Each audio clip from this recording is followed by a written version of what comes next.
días estoy volviendo a leer lo que es Samuel, los dos libros de Samuel y Reyes. Y he comenzado a hacer un pequeño estudio para mí personal, pero yo voy a compartir con vosotros algunas enseñanzas que he sacado de los primeros capítulos de Samuel,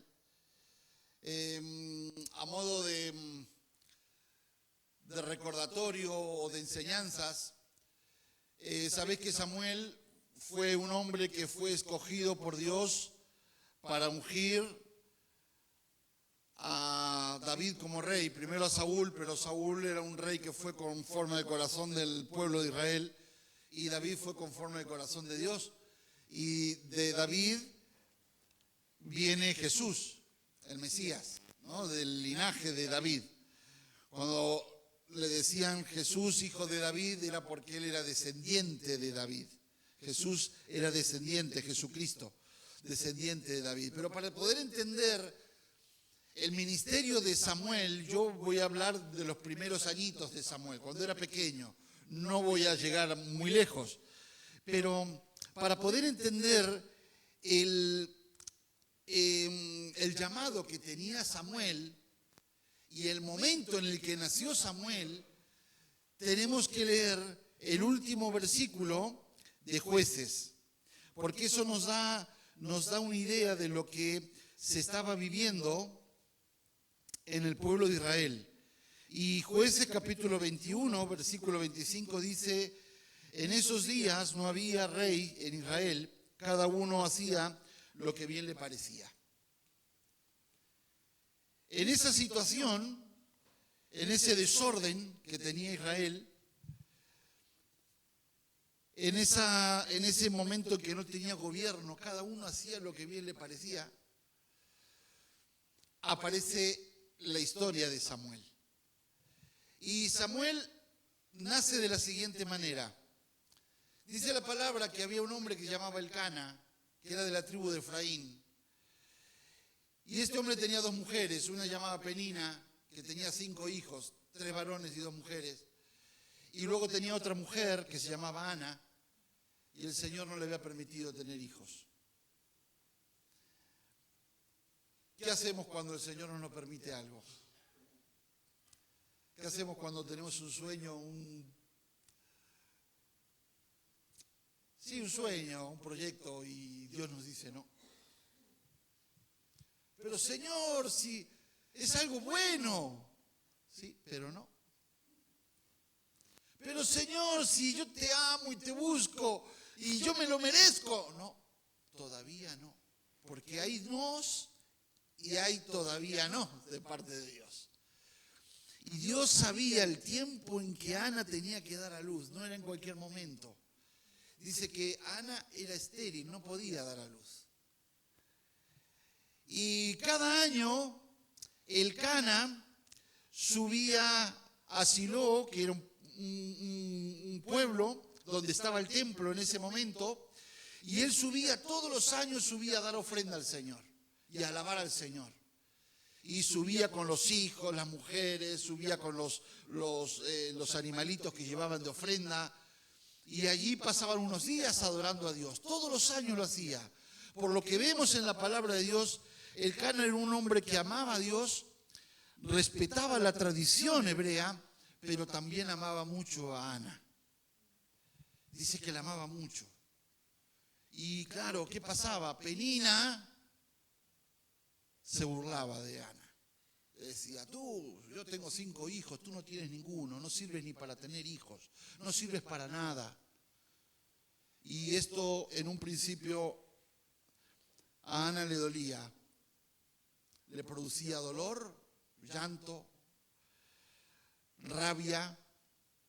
Y dice la palabra que todos los años pasaba lo mismo. Cuando subían, Penina aprovechaba para menospreciarla, para burlarse de Ana. Y la palabra de Dios utiliza una palabra, dice que le irritaba. Le irritaba. Y a mí me gusta Ana, porque la iglesia del Señor necesita muchas Anas, hombres y mujeres con el espíritu de Ana, Porque ella en un principio es verdad que todo esto le dolió y le dolía porque no entendía. Y ella también amaba a Dios y dice que oraba.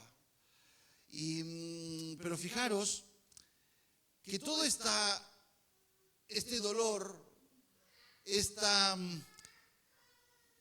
situación de burla, lejos de deprimirla y subirla en una depresión, en un constante dolor o amargura, dice la palabra del Señor que ella transforma la irritación en intercesión y comienza a orar.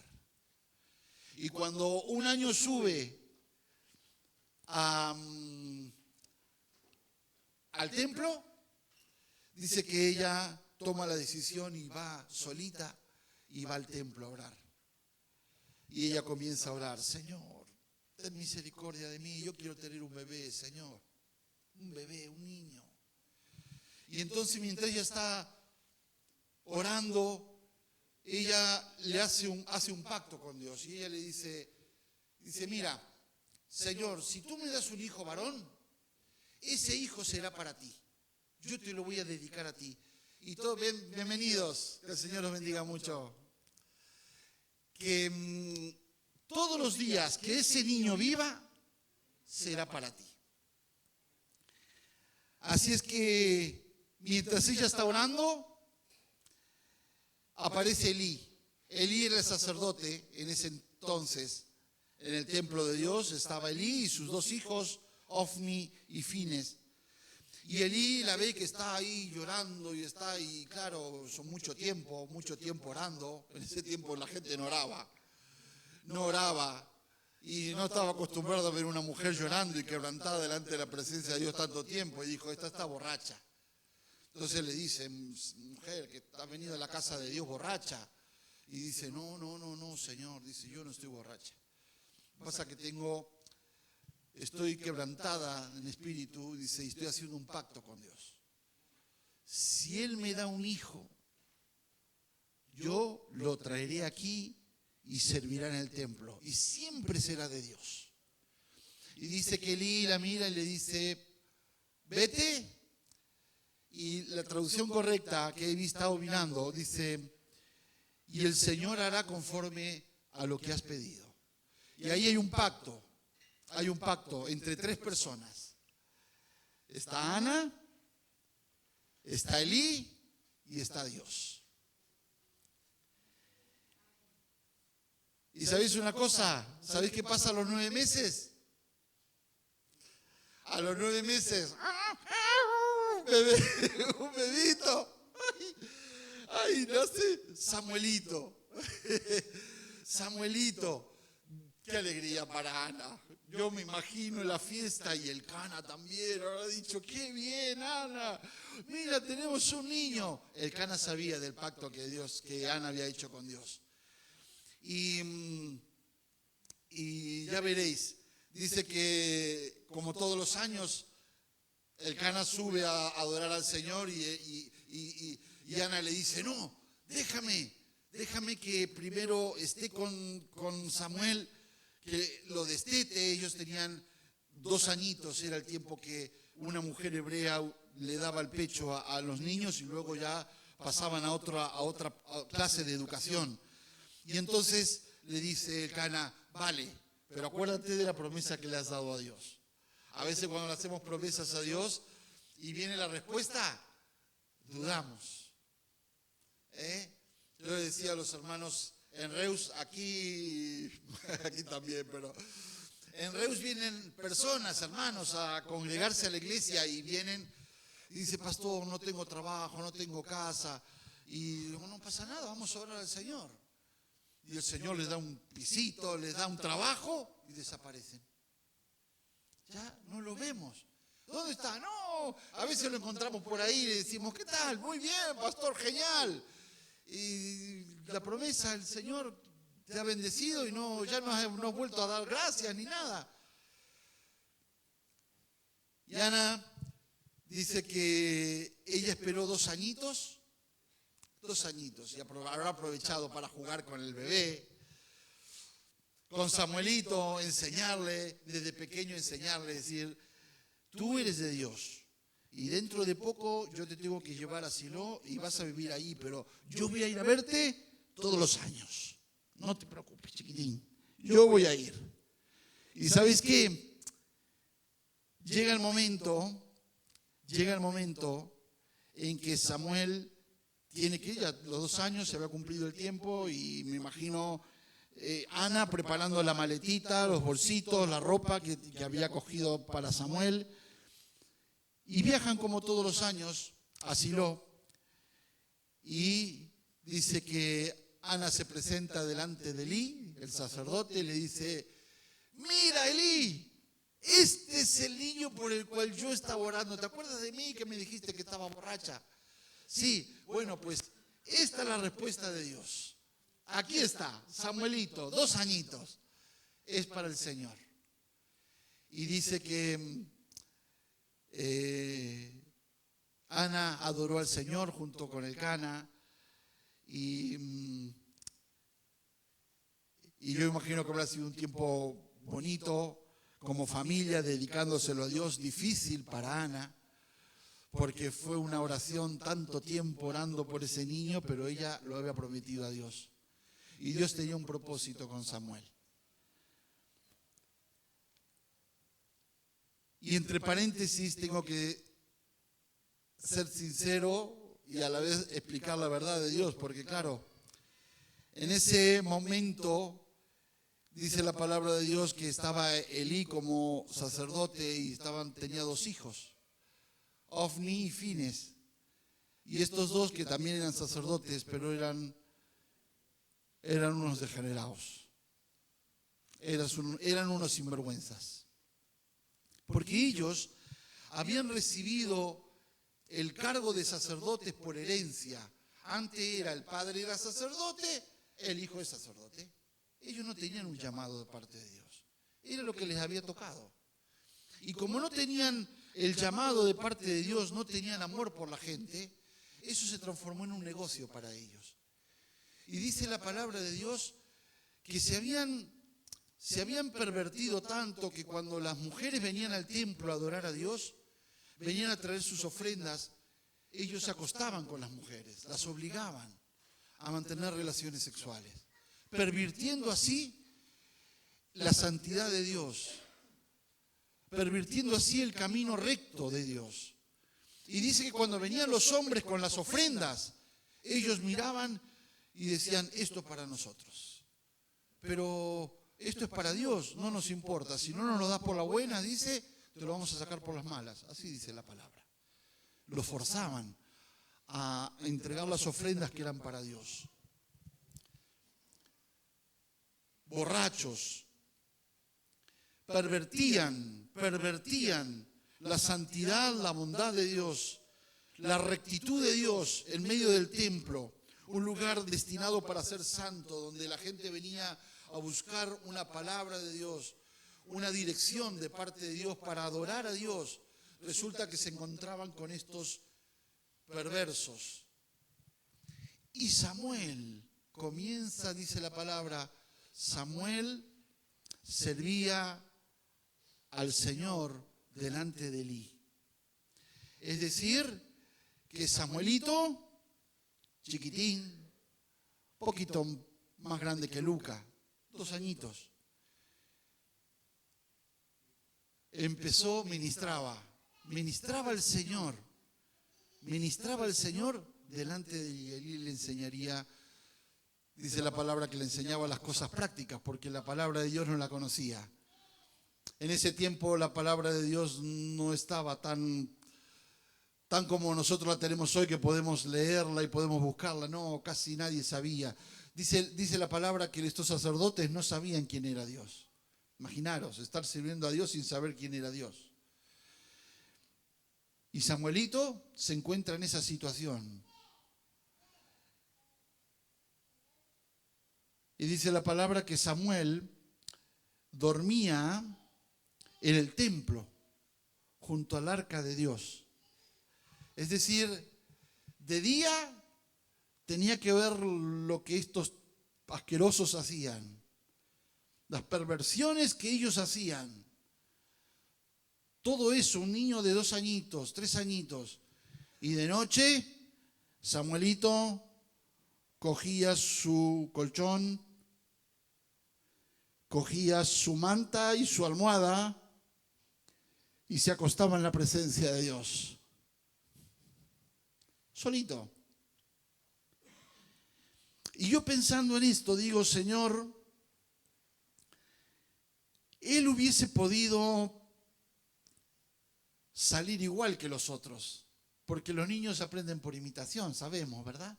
Nos ven a nosotros y dice, si papá hace esto, yo también puedo hacerlo. Si mamá come con el tenedor, yo tengo que comer con el tenedor. Si para ir al baño se hace así, aunque enseñamos a los niños para ir al baño, nos ven cómo comemos, qué vemos, cómo hablamos, cómo le hablamos a los demás, y ellos nos imitan. Hubiese sido fácil que Samuel, viendo lo que veía por el día y veía hacer a los demás, hubiese salido de la misma manera. Pero sin embargo él, dice la palabra que el Señor estaba con Samuel. El Señor estaba con Samuel, aunque era chiquitín. ¿Y sabéis por qué el Señor estaba con Samuel? Porque Samuel estaba con el Señor. Porque él estaba en la presencia de Dios. Samuel es la generación que Dios levantó para ungir al rey. Y él depositó en Samuel una unción nueva, una unción fresca. Dios lo cuidó y lo preservó de contaminarse como lo hicieron estos hombres. Vivimos en una generación que les da todo igual. Lo bueno es malo, lo malo es bueno. Ya no sabemos. Ya no sabemos qué es bueno, qué es malo. Incluso las leyes que están haciendo, se están dictando, van en contra de los principios que nosotros creemos importantes y de los mandatos de Dios. Pero todo relativo.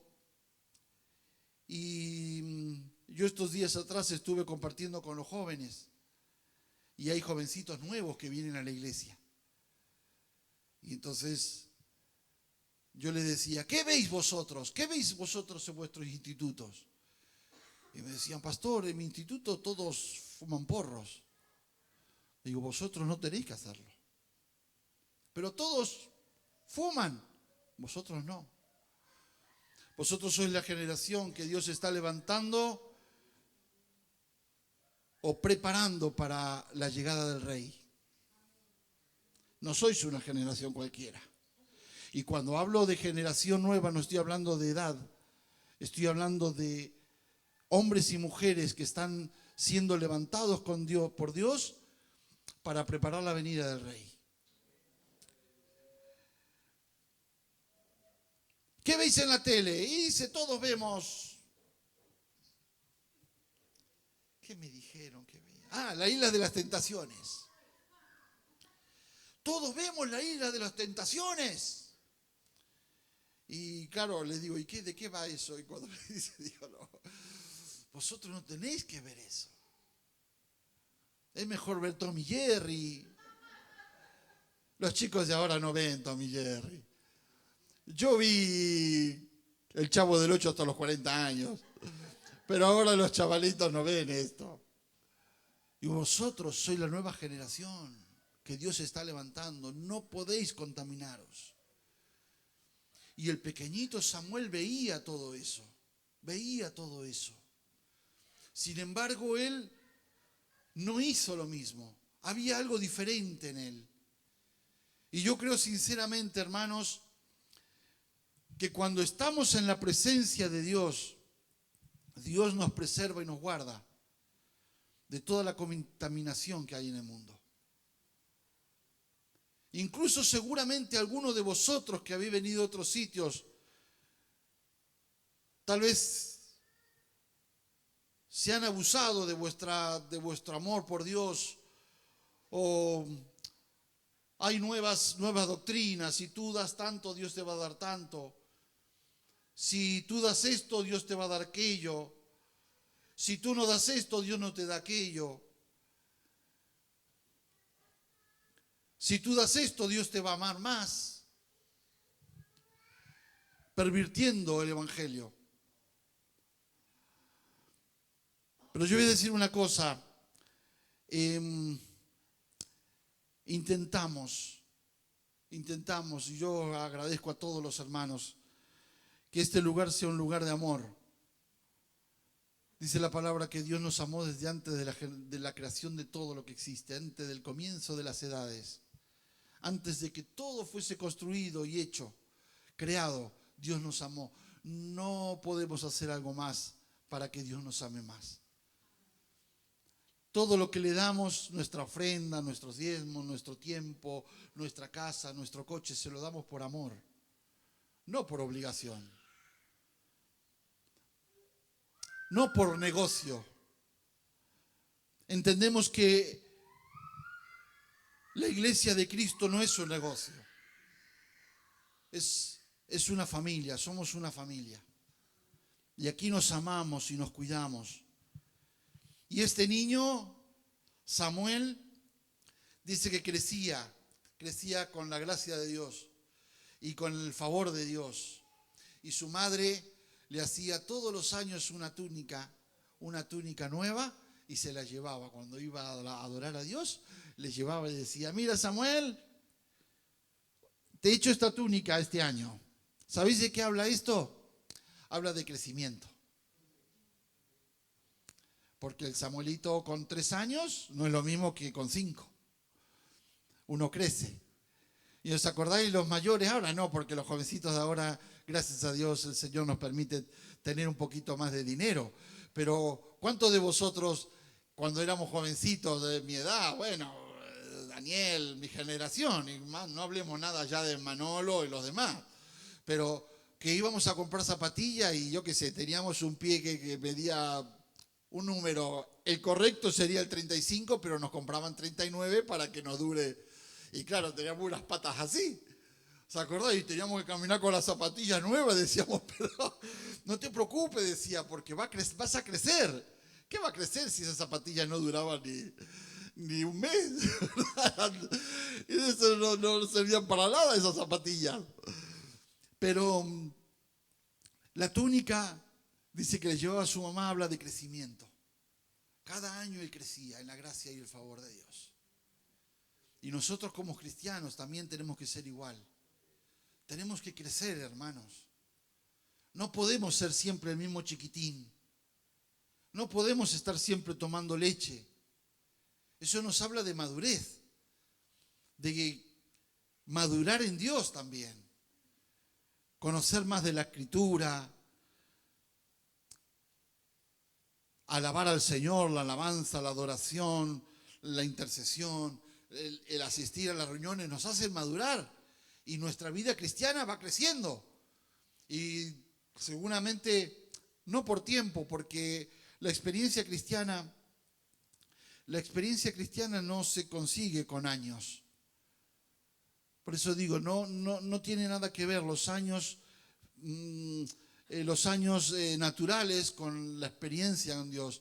Sí es verdad que si uno es fiel y sigue al Señor, la madurez se va consiguiendo con el tiempo, por supuesto. Pero yo estoy seguro aquí que le decimos a uno de estos chavalitos que están en la escuela dominical de juegos o de PlayStation o todo eso, y nos dan un paseo a cualquiera de nosotros que somos mayores que ellos. ¿Por qué? Porque ellos tienen la práctica. Y ahí es donde se consigue la experiencia, en la práctica. Dice la palabra que la madurez cristiana la conseguimos a través del discernimiento entre el bien y el mal, la elección. Cuando aprendemos a elegir correctamente, vamos madurando. Decimos, esto no, esto sí, somos guiados por el Señor. Esto no está bien, esto sí. Y cuando queremos acordar, vamos madurando y decimos, oye, ¿Cómo he cambiado desde que entregué mi vida a Cristo hasta ahora? ¿Cómo he cambiado? ¿Cómo la vida la veo de otra manera? Entendemos más la Biblia. ¿Nos parece? Bueno, los hermanos que están con varios años en el Señor ya, una de las cosas en que uno se va a dar cuenta que va madurando es porque al principio tú lees, dices, el verbo era Dios y el Dios era el verbo. Y dices, espera, vamos a leerlo de nuevo. Y no entiendes nada. No entiendes. Y de repente, claro, con el tiempo tú dices, en el principio era el verbo era Dios. Ah, ya sabes tú, porque el verbo era Jesús. Ya has aprendido y tienes una madurez. Eso es lo que me refiero. De que el tiempo nos lleve a crecer, a crecer, a crecer, y que tengamos la obligación de cambiar de ropa, porque la ropa del principio ya no nos vale. No nos vale. La ropita que teníamos con 2 años, 3 años, no nos vale. Somos grandotes ya. Lo mismo es en Dios. Y otra cosa que yo también aprendo y he mirado estos días y me ha gustado mucho y me ha traído también, por supuesto, mucha responsabilidad, porque dice que Samuel dormía en el templo junto al arca de Dios. Era chiquitín y una noche él está durmiendo y escucha, Samuel. Se despierta. Sí, Elí, ¿qué necesitas? No, dice Elí, yo no te he llamado, Samuel. ¿Cómo? No, vete a dormir, vete a dormir. Samuel se va a dormir. Dice que una segunda vez escucha, Samuel. Otra vez.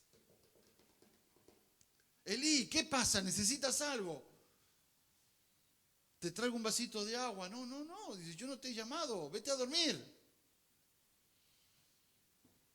Una tercera vez. Samuel. Y dice, ya. Elí, ¿qué pasa? ¿Otra vez qué? No, yo no te he llamado. Pero Elí se da cuenta. Elí se da cuenta y dice, este debe ser Dios que lo está llamando. Entonces escucha, Samuel. Si te llaman otra vez, escucha, si te llaman otra vez, tú dile, sí, Señor, heme aquí, tu siervo oye. Y dice que Samuel, lo podéis leer luego en casa, Samuel se fue a su lugar. Tal cual lo dice. Su lugar, el lugar que él tenía para él. Su camita, su sitio. Dios suele llamarnos cuando nosotros estamos en el lugar correcto. Cuando estamos en el lugar que debemos estar sirviendo. No en otro. No por allí. No, en nuestro lugar. Él sabe cuándo llamarnos. Cuándo mostrarnos algo en nuestra vida. Y es así, dice que de repente, para un niño también yo lo entiendo, debe ser difícil porque el templo estaba oscuro, una tienda de campaña, imaginaros, oscuro. Y dice la palabra que de repente Dios se aparece allí al lado del Samuelito y se pone en pie. Y le dice, Samuel,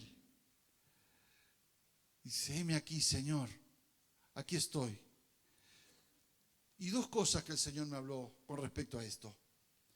Es curioso que Samuel relacionó la voz de Dios con la voz de Elí. Y esto nos habla a los que tenemos una responsabilidad y una madurez en el Señor.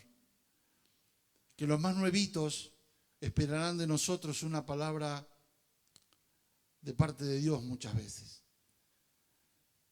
Y van a tomar nuestra palabra como la palabra de Dios. Tenemos que tener respeto, tenemos que saber valorar a las personas tener respeto por las cosas de Dios, he puesto respeto por las cosas de Dios, respeto por nuestros hermanos. Y de este respeto nos va a llevar a valorar y a no dar consejos por dar, sino dar una palabra de parte de Dios. Porque los nuevitos, sean a quien sean, cuando vienen a nosotros y nos dicen, hermano, estoy pasando un momento difícil, o preguntamos, ¿cómo estás? No estoy bien, no estoy encontrando un trabajo, estoy buscando un trabajo y no encuentro. Y nosotros podemos bendecirlos con una palabra de ánimo, decir, mira, no te preocupes, Dios tiene algo para ti. Dios a mí me proveyó un trabajo. Yo estuve como tú, busqué y Dios me dio un trabajo hermoso. Dios puede bendecirte. Dios puede sanarte. Dios puede restaurarte en medio de tu situación. O cuando vienen a pedirnos una palabra de consejo y nosotros, pues haz cualquier cosa. No, porque ellos se piensan que nosotros en nuestra madurez tenemos la posibilidad de ser precisamente darles un consejo sabio. Por eso busquemos al Señor y los hermanos más nuevitos, empezar a buscar a Dios para que el Señor nos use para poder ayudar a otros. Y no dar consejos porque sí, porque vemos que los más pequeñitos relacionan la voz de Dios con la voz de los líderes, de los responsables o de los hermanos mayores. Samuel relacionó, dijo, este es Elí, pero era Dios. Tenemos una responsabilidad muy grande, no solamente dentro de la iglesia, sino dentro de la familia, para con nuestros hijos. Papás, si nos equivocamos, reconozcamos que nos equivocamos. Si en un momento determinado cometemos un error, les hablamos más fuerte de lo que debemos, o tenemos una expresión fea y nos damos cuenta que nos hemos equivocado, el hecho de arrepentirnos y pedirles perdón no nos hace menos hombres o menos mujeres. Al contrario, se darán cuenta nuestros hijos que también podemos fallar y podemos cometer errores. Y no pasa nada. No pasa nada, nos corregimos. Qué feo es, yo no sé vuestros trabajos, ¿no? Yo me imagino que habrá trabajos en que no te puedes dar el lujo de fallar. Pero qué feo estar trabajando en un trabajo donde no tienes margen de error. Un cardiólogo, un cirujano, que sabes que no puedes fallar, porque, por ejemplo, el trabajo de Natán se puede dar el lujo de fallar, ¿no? Decir, bueno, 2 mayonesas, llevo 3, no pasa nada, ¿no? O Daniel está pintando y dice, uy, me fui de la marca, no pasa nada, lo corrijo, ¿verdad? Se puede corregir. Pero un corazón abierto, ahí no puede decir, uy, ahí se me fue la mano, ¿no? Qué feo no poder tener el margen de error. Que te estén mirando y decir, no, o te saquen en cara cosas. No. En la casa de Dios nos podemos equivocar. Y pedimos perdón. Y nos perdonamos. Porque es una casa de gracia de Dios. Donde la gracia de Dios está aquí. Y nos perdonamos y nos amamos. Y Samuel le dice, Señor, aquí estoy. Y Dios le dice, mira, Samuel, Elí es un desastre y sus hijos peor.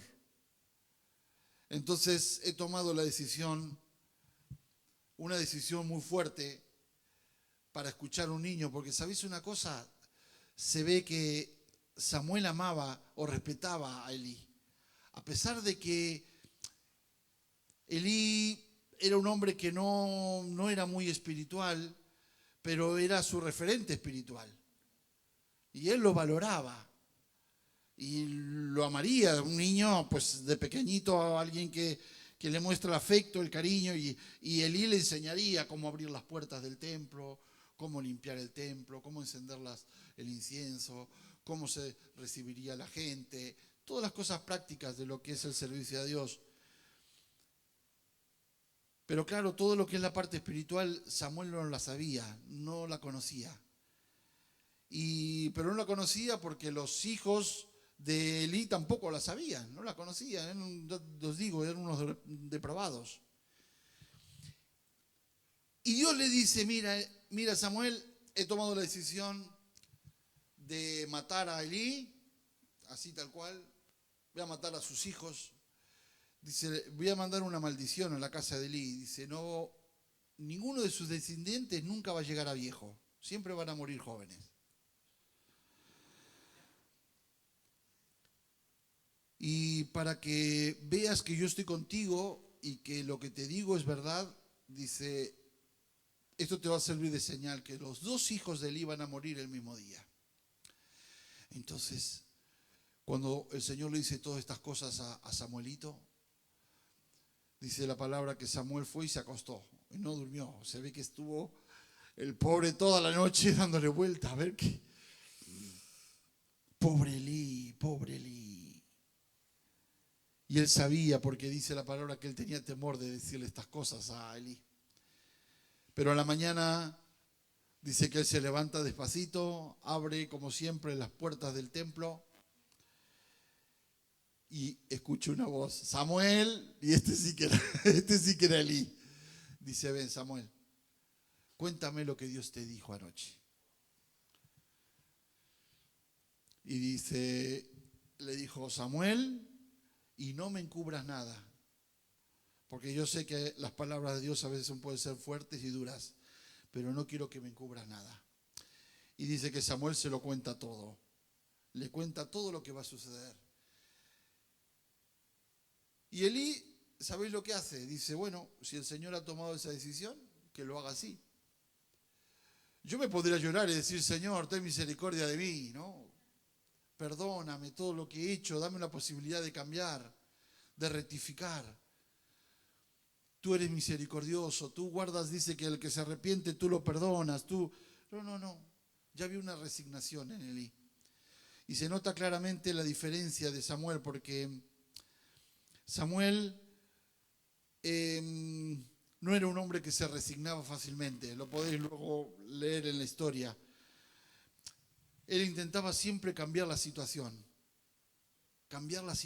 mejorarla. No se resignaba, y si algo pasaba, le afectaba mucho, como fue luego más adelante con el caso de Saúl, que a él le afectó mucho. Y hasta el mismo Dios le dijo, para ya, no llores más por Saúl, porque él lloraba, era un dolor, un quebrantamiento que él tenía. Hermanos, la generación que Dios está levantando es una generación santa, apartada del mal, una generación que ministra a Dios, que le sigue a Dios, una generación que está dispuesta a preparar la venida del Rey. Yo quiero ser parte de esta generación, yo me imagino que vosotros también, pero para eso tenemos que estar en la presencia de Dios, vivir en la presencia de Dios. Y tú dirás, ¿cómo? ¿Cómo podemos vivir en la presencia de Dios?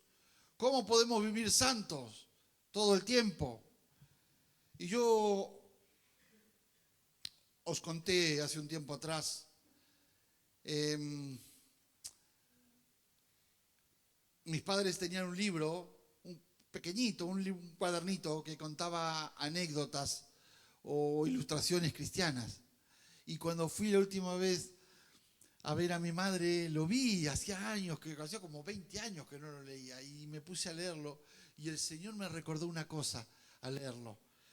Una de las anécdotas que están ahí puestas.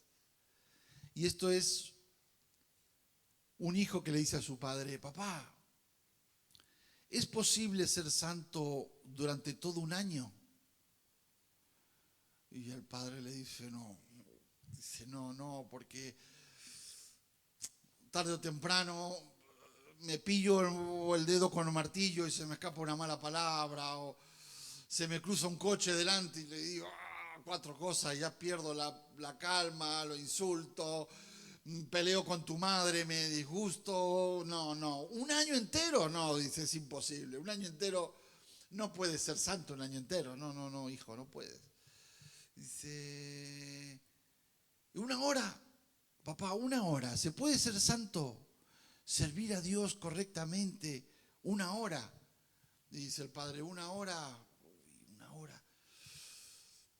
Dice, tal vez, pero es difícil porque, dice, tu madre viene, nos peleamos los dos, el compañero de trabajo, que esto, dice, no, una hora es imposible, tampoco. Durante una hora entera no. Y dice, ¿y un minuto? Papá, le dice el hijo, un minuto. ¿Se puede ser santo completamente un minuto? Y dice que el padre le responde, mira, hijo, si tú estás en oración y tú te conectas con Dios durante un minuto y estás agradeciendo a Dios por todo el cariño, todo el amor, agradecer por tu esposa, por tus hijos, por la salvación, alabando al Señor y cantando algún corito y estando un minuto, sí, dice, un minuto puede ser santo. Y dice el hijo, dice que el hijo le dice, ¿y por qué no vivimos minuto a minuto? Y yo me acordaba de esto. Y digo, hay hombres y mujeres en la Biblia que, a pesar de sus errores, ¿no? Ellos como que quisieron o intentaron vivir ese minuto a minuto. Ese minuto a minuto cerca del Señor. A veces cometemos errores, pero retomamos rápido. Señor, este minuto no me lo tengas en cuenta. Bórralo. Empezamos de nuevo el cronómetro. Venga. Y Dios tiene misericordia. Dios tiene misericordia. Yo quiero ser de la generación de Samuel. Un hombre, una mujer, llamados para prepararle el camino al rey. Y el rey ya está pronto a venir, ¿eh? No sé con quién estaba hablando antes. Decíamos, con Manolo. El mundo está cada vez peor. Cada vez peor. Y si yo lo veo así, que soy relativamente joven, yo me imagino cómo lo verán los mayores, ¿no? Dirán, esto ya es, el Señor está por venir y yo quiero estar preparado. Señor, te alabamos y te bendecimos. Te damos muchas gracias por el ejemplo de Samuel, porque él vivió en medio de una generación corrupta. Él hubiese tenido, Señor, hubiésemos entendido que hubiese salido igual. Y máxime siendo pequeñito. Pero dice tu palabra que Él estaba en tu presencia y Él te ministraba a ti, a pesar de que veía cosas que desagradables, pero Él nunca decidió irse. Nunca decidió irse. Él sabía cuál era su lugar. Él sabía que Él era tuyo, que Él había sido apartado para ti. Y nosotros igual, Señor, sabemos y entendemos por tu palabra que hemos sido escogidos para ser tuyos. Nos has llamado desde antes de la fundación del mundo para ser tus hijos y nos amaste del mismo modo. Permítenos ministrarte, permítenos servirte como lo hizo Samuel, con integridad, con amor, con devoción. Quita de nosotros todo lo que no te agrada, quita de nosotros lo que no te gusta. Y pone en nosotros, Señor, el convencimiento por medio de tu Espíritu Santo de que nosotros somos esa generación que estás levantando. Hombres y mujeres apasionados por ti, que te ministran. En medio de una generación corrupta y perversa, nosotros somos distintos porque nosotros estamos contigo y tú estás con nosotros. Permítenos vivir en tu presencia, Señor. Que puedas agradarte de nosotros. Que podamos aprender a escuchar tu voz como lo hizo Samuel. Que podamos, Señor, tener comunión contigo como lo hizo él. Te damos gracias por tu amor, por tu cuidado. Oramos por los hermanos que están pasando momentos de dificultad, de lucha, de desánimo. Que tu Espíritu Santo pueda abrazarlos en este tiempo. Aquellos que necesitan puertas económicas abiertas, abre, Señor, puertas de bendición. Trabajo para el que lo necesite, o tal vez un piso mejor para el que lo está buscando. Que tus hijos podamos ser cuidados y preservados en este tiempo, como siempre lo has hecho con tu gran amor y tu cariño. Tu nombre sea exaltado y glorificado aquí en Cambrils y donde vivamos. Señor, a través de hombres y mujeres que te aman, que marcamos la diferencia, que nosotros no somos como los demás. Nosotros somos una generación escogida, una generación escogida de lo sobrenatural, porque nosotros no hemos nacido por voluntad de sangre o de hombre, mujer. Dice tu palabra que nosotros hemos sido escogidos por tu gran afecto, por tu cariño, por tu amor. Te entregamos nuestras vidas una vez más, Señor. Confiamos en ti, en tu palabra. Oramos por nuestros hijos, por nuestros nietos.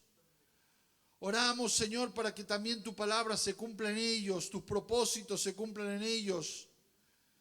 Derrama de tu gloria como nunca antes en nuestras vidas. Te damos gracias, Señor, por el mover tan hermoso que estás dándonos en este lugar. Por tu presencia los martes en la oración, los jueves en el estudio. Porque estamos viendo tu gloria, Señor. El martes pasado tú nos visitaste de una manera tan hermosa, Señor. Y nos estás sorprendiendo.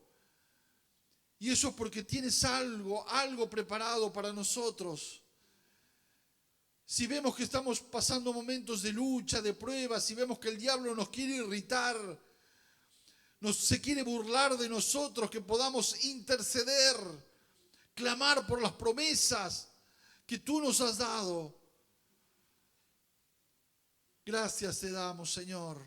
Permítenos tener una semana de victoria, una semana de conquista. Te lo pedimos en el nombre de Jesús. Amén.